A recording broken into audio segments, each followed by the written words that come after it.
Good morning, everyone, and welcome to our webinar, Paying for Care, The Facts, hosted by Athena Care Homes and delivered by Nicky Cave from Eldercare Solutions. My name is Lisa and I work with the regional team at Athena Care Homes. Just a little reminder, this webinar is being recorded and we can send you the link afterwards in case you want to revisit any questions or there's something you want to go over or share with any of your friends or family. We can send that link over to you.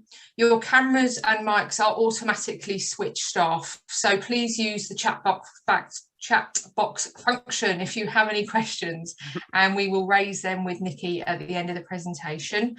Without further ado, we'll hand over to Nicky to introduce herself and continue with the presentation. So thanks a lot, Nicky. Thank you very much, Lisa. So I am just going to hope my technology works and hopefully you can see these slides. So there we go. So Lisa, thumbs up that you can see that for me. Brilliant. If you want to turn your camera off just for the bandwidth, that would be fab. And we'll see you shortly. So thank you for joining us. And thanks to Athena for inviting us to be here virtually. So it's a big old topic I've got. I'm hoping to keep it within about sort of 35, 40 minutes maximum. And then, as Lisa said, if you've got any questions at the end, you can pop those in the chat box. Contact details will be shown at the website throughout, and phone and email at the end. So anything that you want to follow up with privately, please feel free to do so.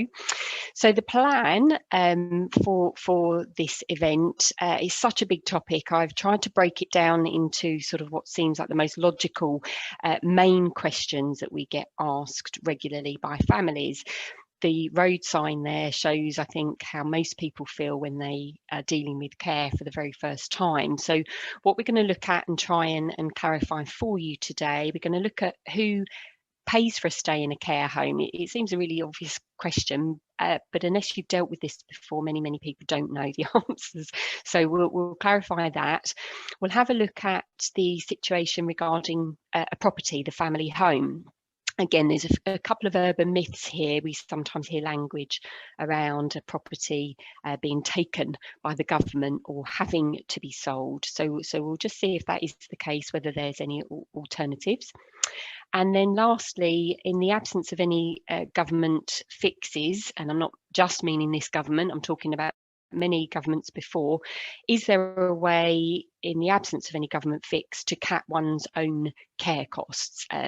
We've had talk about caps in the past. It may well be resurrected, but I would always say look at the small print. It might not be as it seems. So if people do want to take action themselves to limit what the cost of care may be, we'll have a look at how that might be able to be done.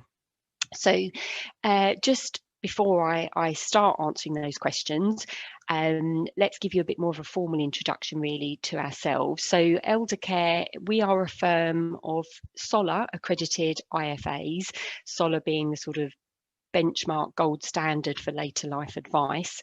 But unlike lots of our SOLA colleagues who are quite holistic, we specialise just in solutions for immediate care fees funding. So people who are choosing a care agency for care at home or choosing a care home, we specialise in how that all works and what any financial solutions might be for people worried about perhaps money running out. And the business is mine and was actually set up in its current format back in 2007. And my inspiration really, or the reason I do this, was because we as a family, when my grandparents went into care, knew nothing. And we didn't really get any advice through the whole process. And I'm not blaming anyone for that. It's simply a case that in this area, you don't know what you don't know. And I found out lots of things later on in my professional career that I really wish we had known at the time that my grandparents were making these decisions, or the family were helping them to make these decisions. So it's just about making sure that as many of you as possible get the right information, the right advice, and you're not in the situation that we were. And whilst we're here at the kind invitation of Athena today, we don't have any commercial link with any care providers, although we do work with many. We are having money conversations, so you would expect and hope, and indeed we are, properly regulated. So you will find us listed on the FCA register, and that's all the protections that you get then if you take advice from us. You do not want to obviously be taking advice from anyone not regulated by the FCA. And I'm talking to you from a very grey, cloudy, miserable Bishop Stortford in Hertfordshire. But as we know now, location isn't really an issue. And actually for us, even pre this weird pandemic and lockdown, we were giving our advice mainly by phone, email, post. We've just got more comfortable obviously now with Zoom and Teams, etc. But we were giving advice remotely because this is usually a family decision and different people involved in different locations. So it seems easier to get everybody on a conference call or to write and email whatever it is we've discussed, so that nothing gets lost in translation. This is so important. We don't want that whole he said, she said, and passing misinformation on. So we've always really advised this way. So no great change for us. And unlike many businesses, really, certainly in financial services, we do probably about 90% of our advice is pro bono. You know, we're specialists. We've got literally probably between the whole team, maybe 100 years of experience of advising on this. And we're happy to share that with people to assist. It doesn't mean we're a charity, but what it does mean is that in 10% of cases, we might be giving advice about an actual financial product, and we will be paid if that financial product is purchased, if it's right to do so, of course. And that almost cross-subsidises and then allows, as I say, the rest of the advice to be given at our expense, not yours. We don't want cost to stop people picking up the phone. So that's hopefully a bit of an insight into sort of why we do what we do and who we are. But back to the agenda, if we take it in really, really simple terms, obviously I appreciate that it's more complicated than this, but we can pick stuff up separately if we have complex situations. I'm also aware that we've had COVID funding and various things going on, such as discharge to assess, where people don't get assessed until they're out of hospital and temporarily into a care home setting. So lots of things that have made it more complicated. What I'm going to talk to you about today is sort of how the system was pre-lockdown and how it looks like it will be moving forward until the government announce any changes. And we can break it down into three main funding streams. You're either paid for by the local authority, social services, the council, it's all the same place, just we use different names. You might be funded by our much loved National Health Service if care is needed. But if you don't fall into either of those two categories, that's what pops you into the self-funder or private fee payer category. Okay, so there can be some interloping between the two, some overlap, but again, let me keep this simple and let's take them one by one. So for local authority funding, the first entry point to somebody getting funding from the council is that they must meet the council's eligibility criteria, and that might vary county to county. If to tell you who wouldn't meet the eligibility criteria, for example, my 80-year-old auntie has been recently widowed, living on her own. She's feeling a bit vulnerable. She feels at a care home where she'd have some social interactions, company, somebody to cook her meals for her and do her washing. She'd quite like that. If she were to be assessed by the local authority, a care needs assessment, they are unlikely to suggest that she meets their eligibility criteria. So they will say, well, we're not going to provide any funding because we don't think you're poorly enough to need care. You might want it, you might think you need it, but we don't. So the entry point, first and foremost, is a care needs assessment. Now, anybody can have one of those, carers can have them, everyone's legally entitled to have one. Not sure how long the waiting lists are at the moment from various councils, and they may be doing light touch assessments over the phone, but it's the care needs assessment that must come first. Only when the care needs assessment has been done should there be any conversations about money. So again, we quite often hear somebody ringing adult social care. That's the department you'd need to contact. They ring them and the person on the other end of the phone will say, well, does your mum own a house? That's not how it should go. So the care needs assessment and questions about care first, then a financial assessment, also known as a means test. That's the order of events. And the means test, in really crude terms, is trying to ascertain whether you have above or below a certain amount of money. In England and Northern Ireland, that certain amount of money is 23,250, and that hasn't changed in some 9 years, I believe it is. So with inflation eroding that, it's going backwards. Scotland is only about £3,000 more than that. People talk about free care in Scotland.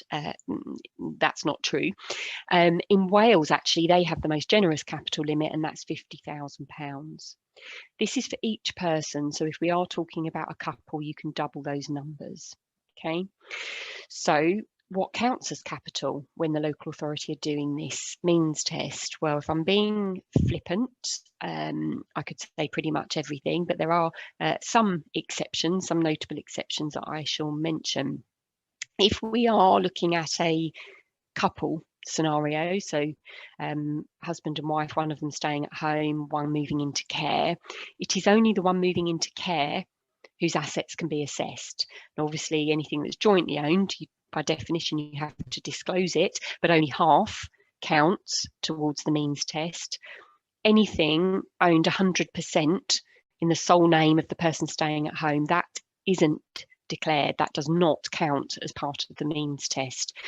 So there comes a point in our lives as a couple where you may want to equalise the estate because we don't know which one may need care first. So that's worth thinking about. And also at the point that care is needed, you should really take 50%, don't mess with the percentages, but jointly owned savings, the person staying at home should take their half out and put into an account in their sole name. There's a really good Age UK sort of fact sheet about this, just sort of modelling the impact of it, but it's with the percentages there. Okay. Equally, people have an assumption that the property might come into play. If the partner is remaining in the property, or a relative over the age of 60 lives in the property, genuinely lives in the property, then the property can't be included in the means test. So it's not retrospective. It's not something that you would offer to put a loan against the property, etc. If the spouse or relative over 60 live there, it's a disregarded asset. So that's really important. We're not hearing that social workers are explaining that clearly. Gifting property away, that doesn't work. The people think about a sort of a 7-year rule that if you give stuff away, as long as it's 7 years before you need care, then that's all good. That's only relevant for inheritance tax planning or inheritance tax mitigation. So if your estate is under the inheritance tax threshold, that won't wash as a reason. They will delve into why you did it. So just be aware of that. The other exception, not as common perhaps, but if people have invested their money in investment bonds that include life insurance, and we can easily tell you whether somebody has one or not if we have sight of the paperwork, those investment bonds are disregarded assets also. Doesn't mean to say you couldn't access the money in them and use it to pay a top up, etc., but certainly don't rush to cash them in. They don't need to be included in the value of a means test. Otherwise, pretty much everything, second properties, stocks and shares, ISAs, premium bonds, all of that will count in somebody's means test to work out if they're entitled to funding. Income, this is so important, income counts as well. So the capital threshold is sort of the entry point. So somebody may have very little in the way of accessible capital, but could have very high income, and that is taken into account, and that could mean not getting state funding if the income is really, really high. Now, in the married couple or the couple scenario, if the one going into care chooses to pay up to half of their private pension to the one staying at home, then that is allowable and that income can't be taken into account. But the rest of the income, all bar about £25 a week, is taken into account.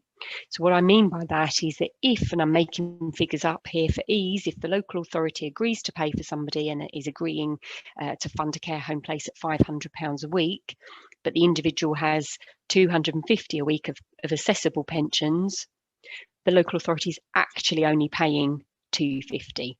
So it's a combined contribution. You don't get to add your pension on top of what the state's paying. Doesn't work like that. Really important to know that up front when you're making a choice of care home. So it's important also to understand how that local authority funding works. If you tick the box that you meet the needs assessment, the eligibility criteria, and you have less than the capital limit, the local authority is not supposed to just set an arbitrary amount. They're not meant to just say, well, we'll give you £600, go and find a home on this list. That's not how it works. They are supposed to find an appropriate care home that will meet the person's need and agree to pay for that place, whatever that costs. Okay, and that needs to be a care home that doesn't ask for a top up. So they'll have a limit on what they'll pay, but there always has to be a genuine care home place that meets that person's need, that doesn't require a top up, on offer. If, as individuals or as a family, you don't like what they're offering and you choose somewhere different, that's when a third party top up could be requested. So what the local authority says, oh, we're going to pay for a place in care home A because it meets your needs, etc. But you say, no, we want care home B. Then whatever they would have paid care home A, they can pay it to B. It's just that B may ask for a top up. So that's one instance where a top up could be requested. And the other scenario, which again varies completely from home to home, case to case, is if somebody moves into a home as a private fee payer, as a self-funder, but they subsequently run out of money, the local authority gets involved and they assess needs and they'll agree to fund that person, but it might be at a reduced rate, which may or may not be acceptable to that particular care home, depending how long the individual's been there, what their care home contract says. You know, these are conversations to have with the homes that you're looking at outset, and certainly for Athena, Lisa would be the person to talk to about that. But it could be that a third party top up is requested, perhaps from a family member, in order to stay at that home if the council rate is particularly low. So they're the only two times really that a third party top up would be requested. If you're state funded from the beginning, there should always be a no top up offer on the table. So that, in a whistle stop, is our sort of social care funding, our local authority funding, means tested funding. Completely separate to this, but running parallel, is funding that could be available from our National Health Service. Now, social care is exactly that. It's help with personal needs, washing, dressing, and so on. Whereas NHS funding, we know that that's to do with much more to do with health conditions. So if we are in hospital, we know we're not going to be presented with a bill if it's an NHS hospital when we leave, okay, and no one's going to ask us questions about our means. So it's not means tested, but it's generally only payable. You generally only get your care costs paid by the NHS if you have very complex, unstable, unpredictable health needs. Okay, so this is called NHS continuing healthcare. You may have heard of it. We are not experts in it. We can give you a steer whether we think you're likely to qualify. We can introduce you to people that could help make a claim with you, for you, etc. But it is at the moment proving quite difficult to get. If your predominant needs are personal care, then no, the NHS won't be involved. If you don't qualify for this NHS continuing healthcare at the beginning of a journey, you might qualify later on, or you could qualify for a sort of a contribution, at least funded nursing care that's paid direct to the care home. So I'm only touching on it, as I say, I can send you lots more information about it if it's of interest. But if you're not going to be funded by the NHS because you're basically not poorly enough, and you're not going to be funded by the council because you have too much money, that's what puts you into the category of a self-funder. Okay, and that's when you have to meet the care costs in full yourself, except for my only positive slide really of the day is that you would be able to claim, or at least continue to receive, attendance allowance. Now, this is a non-means tested state benefit. People think it often, if they were getting it when they were in their own homes, they often think it will stop when they move into care. If you're self-funding, it does not stop. So there's two rates, one for if you just need help during the day, and one for a day and night rate. We have a video actually, if anybody has to tackle the attendance allowance claim form, which you probably need to write off an evening for. We have a video, a YouTube video, 25 minutes, goes through page by page everything that needs to go on there. So that might be really, really helpful to you. So we can give you a bit more information about that, but worth knowing about as a self-funder. It's about all that's on offer really, unless you have a property. And if you have a property and that's your main asset, then there is some extra self-funding support. So I apologise if it doesn't apply to you, but it's worth mentioning just in case.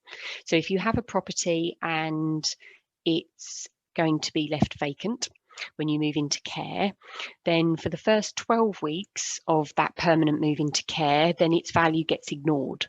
So if your other funds are under the threshold, you actually get state funding for 12 weeks. State funding in the way that I described it earlier, with a limitation on what the council will pay and with you paying your income towards it. But it might help. It just gives you that tiny little bit of breathing space to say, right, well, okay, realistically, we might not get it sold in 12 weeks, but do we have to sell it? Do we have to sell it? So going back to the second question on the agenda. So you could potentially, after the 12 weeks or during this time, think, well, why not rent it out? Is that an option? Is it in a rentable condition? Is it in an area where we could command decent rent? Now, that's a whole separate conversation to have, because you need to be aware of income tax implications, void periods. There's a few things for us to think about there. But obviously selling a property and putting the money in investments, well, unless you're going to take any risk with that money, interest rates are not good. Most people acting as an attorney on behalf of others aren't going to be taking risk with that money. After all, most of it might be needed for care fees. So that's not a particularly lucrative offer, whereas rent might at least make 1 or 2%, or the equivalent of 1 or 2% of the value of the property in income, and you might get some growth on the property value as well. So it's worth having a think about. But if you're a few steps ahead of me, you might be thinking, well, Nicky, that's all very well, but the rent, even after tax, the rent plus the pension plus the attendance allowance, still not enough to pay the fees. So I'm going to have to sell, aren't I? No, not necessarily. Now, it is true to say that you probably couldn't get an equity release mortgage, because they won't lend on a vacant property. It has to be owner occupied. So that's a bit of a stumbling block. Family might lend money, etc. But what people don't often know about is that local authorities can themselves lend money, a bit like an equity release provider. Their product name is a deferred payment agreement. You may have heard of it, you may not. So they will charge interest, but it's less than 2% and a setting up fee. You still need to meet their eligibility criteria and have the assets under the 23,250. But here, unlike with the 12-week disregard that's limited to council rates, here they can lend the full fee. So as long as there's no other mortgages on the property, as long as it's not a high risk property with built on a floodplain or with cracks and that sort of thing, as long as it's good for security and it's got equity in it, then they can lend you the full fees if you want. It follows on from the 12-week disregard. Now, that 12-week funding does not have to be paid back. This does, but it doesn't have to be paid back until after the person in care is no longer with us. So it can be paid sooner than death, but certainly shortly after. So it doesn't mean the property doesn't have to be sold to pay for care. It just means it doesn't have to be sold in the person's lifetime. You defer it. And for all manner of reasons, that might be a good thing. So just be aware of that as an option. So now sort of really closing to the last section, which is to look at self-funders in the more broader context. There are two main concerns that are shared with us when we talk to families. If they're choosing a care home, without a crystal ball, without knowing how long their loved one is going to be in the care home, how do they know what they can afford? And what happens if the money runs out? We touched on that earlier. So they're the two main concerns. There's not usually too much else that are really, really troubling families as far as the finances are concerned. So when we talk to families, we'll try every time to put forward solutions that address those two concerns. Now, it may be as simple as just doing some cash flow forecasting. It may be as simple as saying, well, here are the fees, claim the attendance allowance. Don't forget your pension can be used to part pay the fees. So what looks like a big annual bill, we could certainly shave some of that off just by using your income. And then let's look at how long the remaining pot of money will last. And if that's a year, if that's 2 years, you know, there's probably not going to be anything we can do to prevent that money running out in the event of longevity, but at least the family can go and have a meaningful conversation with the care home and tell them exactly how long the money will last, and the care home can make a decision whether that's acceptable to them and what would happen after that. However, for those people who, when we do the forecasting, we work out they have upwards perhaps of 3 or 4 years worth of funding, then there's a solution out there that 85% of them, broadly 85%, won't know about. And they may, once they find out about it, still decide it's not for them. That's okay.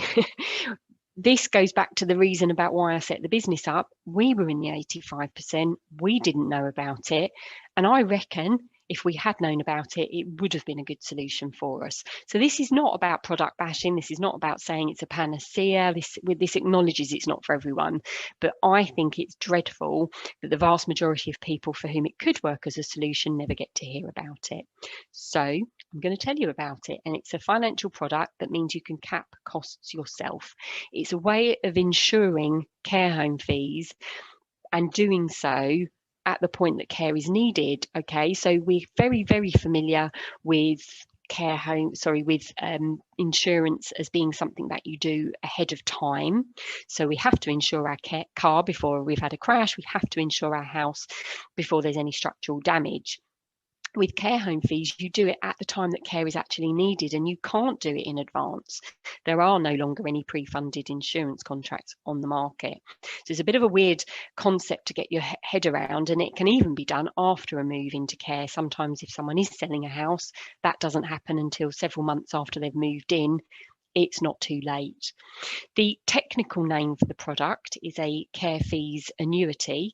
That's the Google sort of search engine term.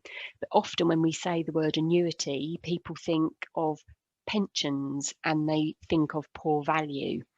And in the context of a pension annuity, so this isn't one of those, but it's similar, in the context of a pension annuity, why are they seen as poor value? Well, you're taking them at 60, 65. The insurance company thinks they might be paying out for 30 plus years. They might be being asked to pay a spouse's pension. They might be asked to keep pace with inflation. That what looks like a big pot of money, when you're asking it to do all of those things to produce a 30 plus year income, you don't get what looks like very much from it. But if we apply the concept to care fees, our average client age is 89. So that 89-year-old isn't going to be given a 30 plus year life expectancy, especially when you take into account their medical and health conditions. So you're going to get a much, much higher income for a lump sum payment, but the concept is the same. The concept of paying a one-off lump sum up front and getting a guaranteed income for life, that's where the similarity is. So it's our job to be a sort of go compare in betweener. So we work out with the family, well, how much income is needed. We'd never look at covering the full fees. We'd always look at using the pension and the attendance allowance to part pay the fees. And then you just would ask for quotes for the annuity to plug the gap. Okay, but every case is different. So there's no point in some senses saying, well, how much would one cost? My answer often is, well, it depends. And it does. It depends on the person's age and their state of health, all of which will be taken into account by the insurance companies that offer these. Anything that the family tells them, all of that is taken into account to arrive at a price. So the plans are fully portable. If somebody bought one for care at home, and then they can take it to a care home, or they move care homes, etc., etc. And you can build in provision for fees going up, but you don't have to. We know care home fees probably will go up, but if you've got money left over, you can always cover the fee increases from that, and that sort of keeps the annuity cost down a bit. Because the bottom line is, I'm going to be really, upfront about it. These policies are a gamble. And they are a gamble around somebody's life expectancy. If the person lives longer than the insurance company predicted on the evidence they saw, then the insurance company's out of pocket. They still have to pay for life. They have to pay for life. But that life could be less than they'd predicted, in which case the insurance company is going to make some money. But it's about peace of mind. The people that buy these policies are doing it knowing that they could lose money, the estate could lose money, but they're doing it because they view it as their loved one's money for their care, for peace of mind. And who knows how much a particular family will pay for peace of mind. There are, however, capital protection options. So if someone is genuinely worried, they want to do it, but they just can't get their head around the amount of money that could be lost in the event of an early death, then you can have capital protection added that reduces that risk. It comes at a cost. Or you can buy these policies with a sort of delayed start date. So you still buy them now, but they don't start paying out for 1 year or 2 years. That makes them cheaper to buy. So you lose less in the event of an early death. Still achieves the same thing in the long run, and it'll end up costing roughly the same in the long run, but you're not giving the insurance company so much money up front, which reduces the risk. So it's all about balancing the risk. Our job is to get you the quotes with all of these options looked at and advise you and compare the various options so that you can make a fully informed decision whether it works or it doesn't. Sometimes it's simply too expensive, and we'd tell you that right at the beginning or as soon as we got the quotes, so you can rule it out or it rules itself out. But at least you've done that on an informed basis, not on Jack down the pub or the bank manager said it would be really expensive, not worth looking at. Always look at it or get a view from an expert. If the insurance company that offers the policy that you buy it from were to go bust, then these are fully protected by the Financial Services Compensation Scheme.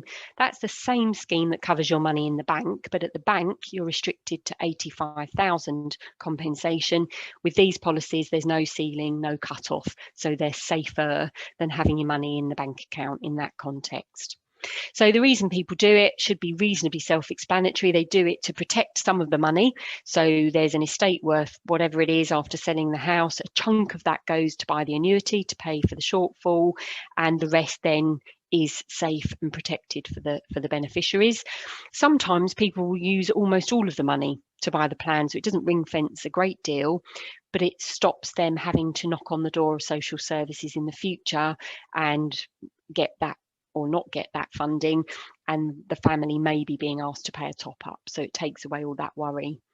If somebody bought one of these and later qualified for NHS continuing healthcare, arguably they don't need it anymore, but the income would be paid to them. It would just suffer a small tax charge in that scenario. So it truly is an income for life. We, as I said at the beginning, we don't make a charge for researching this option for you. I know from experience, a lot of the families we deal with have never engaged with a financial advisor before or the financial services sector. And if we start charging fees for doing research for something that you don't know if you want, don't even know if you can afford it, people won't bother doing the research. And that's what I want to avoid. I want families to be able to make informed decisions. So it's our choice. Lots of other firms will charge for the research. That's their choice. This is ours. We will, however, be paid a fee, which might be slightly higher than it would have been if we were charging other area, other ways along the process. We get paid a fee only if the purchase is made, and that's costed in the quotes that we give you. So as transparent as it is possible to be. These, just for your own interest, are the insurance companies that offer these types of policies. So for pension annuities, there's lots and lots and lots of companies that do them. For care annuities, it's very niche, very specialist underwriting. They're not going to involve the person in care, but they are going to get that GP report. They'll get a report from the care home, and they need to understand what they're looking at. So they need specialist underwriters, which these companies have. We get the quotes from all four every time because we never know who will be the cheapest. It varies every time. Really important, and it can vary by tens of thousands of pounds. Otherwise, there's very little to choose between them.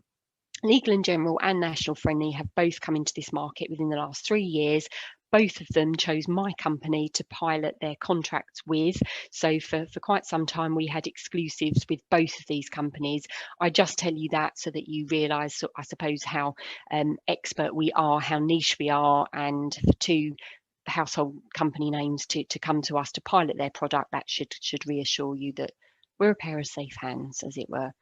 So really, that's it. I just wanted to make sure that you're no longer in the 85%, whether it's for you or it's not for you. There's more information on the website. It's really important that the website you type in Eldercare Group, not Eldercare. Eldercare will just bring you up an alarms company. So the group is really important. Advice at Eldercare, you can drop any questions. There's never a silly question. So questions can come through to there, and they're sort of manned outside of office hours, or we have a free phone telephone number in office hours. And we've actually built on that particular page of our website, on the Care for Annuity page, a calculator, a very simple calculator that just asks someone's age, if they're over 80. If they're under 80, they can still get a quote, but they want to have a chat with us. We can't do it automated there. And how much income might be needed from the annuity, and it will give you an estimate. It is an estimate, so it will be subject to change once it's underwritten, but as a starting point, to give you a rough idea, based on all the quotes that we've got in the past year for people of the same age, it's not a bad indicator. It's proven to be reasonably accurate. So if you just want to have a little look on there to sort of ascertain whether it is likely to be of interest or affordable, that's a good place to start. But for more specific advice, please do feel free to ring that 0800 or to contact us by email. Get in touch with Lisa, she knows where to find us. But hopefully for now, that has answered a few of the questions about paying for care. So I'll invite Lisa to pop her camera back on and mic, and we'll see. I can see that the chat has been very busy. Okay. Let's have you got a chance to read those, Lisa? I have, Nikki. Yeah, right. So I'll Cool. read them out if that's okay. Yeah. So the first one we've got is from Sarah. She's wondering if you've ever come across a scenario where continuing healthcare has been pulled after years of it being received, because that's the situation she finds herself in at the moment. And actually that links into a question that I had emailed into me earlier, which is, who do you advise people to speak to? Are there any specialists you advise them to speak to about continuing healthcare funding and how to get it? I'm not sure I understand. Yeah, so we generally refer to, there's two websites, Care to Be Different, and Beacon, as in a beacon of light. Really good information on there, including an opportunity to have a free consultation. There are solicitors that probably would give you a free half an hour. I'd look on the solicitors for the elderly website, so solicitors that specifically specialise in elderly client matters. Just ask if they do get involved in continuing healthcare claims. But yes, I'm aware that it gets pulled because if a condition stabilises, no matter how serious it is, if it stabilises, then sometimes that's the reason it might get pulled. But I'm a sceptic, and I'm also fairly sure that NHS is just looking to cut the budget. So and they have to go through a process, etc. So do get representation. Care to Be Different, Beacon, solicitors for the elderly, and failing that, there are independent social workers. Again, if you just look that up, there should be a list of some in the area. They sometimes can help support as well, but it's far more of a challenge and a battle than it should be. Is that, Nikki, is that quite a common scenario, would you say, people's funding getting pulled? Yeah, usually it's after 3 months though, or the first year is not. Yeah, 3 months is when the first review is done. So typically if somebody, for example, had a stroke but then is showing some signs of improvement after the 3 months of rehabilitation, that's when you might expect it to be pulled. But if there's been no actual recovery, then I'd find it hard to justify why it should be taken away. Oh, there we go. I've used Beacon and they're good. So yeah, I think that's feedback. Is it possible to have a deferred, yes, payment agreement on a property and rent it out? That's exactly when it's for, really. So the deferred payment can be used as a temporary measure, just because you haven't got it sold and it's taking time, or you can rent it out on a long-term agreement. Yeah, absolutely. And the idea is that the rent and the pension and the attendance allowance, you sort of still use that, so that the amount you're borrowing is kept to a minimum. Yeah, I'm reading there that CHC pulled after about 9 years. Yeah, I mean CHC, it was often used for end of life care. That's the most common example of when you can be fairly sure somebody would get it, or very high dependency, complex needs, and maybe, I don't know, 9 years perhaps. Perhaps they just, no matter how poorly he might be and how many conditions and needs he's got, they might just think that 9 years it's stabilised. But yeah, I think a legal challenge is all you can do there, really. Yeah, as I say, I'm not the expert, but I know a few people that are. So that's great, thanks, Nicky. And then another one: at what stage would you suggest people start getting advice on funding care? Again, there's a big mantra about do it as early as possible, but quite frankly, if I took advice in my 50s or 60s about it, the odds are it's all going to have changed by the time it might be needed. So I think that setting up powers of attorney is essential. That's the one planning practical tip that everybody, ourselves included, it's not age related. A power of attorney for health and welfare, next of kin doesn't cut it. You need the health and you need to have been appointed legally to make decisions about somebody's health and welfare, and then one about the property and finances. So get those done, put in a filing cabinet there if they're needed. Don't worry if they're not. That's absolutely what you should do. Understanding what the common rules are and being aware if they change, that's useful. I think an acceptance that maybe if you want quality care and you want to have a say in where it's going to be, etc., you might have to accept you're going to be paying for it yourself, and even if the government rules change, you'll still have to contribute quite a bit, so earmarking some funds. But I also appreciate people haven't even got their pensions all sorted necessarily when they're in their 50s, and so pensions are the priority. After that, I think as much as anything, it's just awareness, powers of attorney, make friends with your local care home so you know where you might want to go, and dispel a few myths if you're worried about what care looks like. But yeah, I don't think in practical terms there's too much else you can do. You certainly can't pre-fund, or as I said before, you can't insure against it until the time is needed.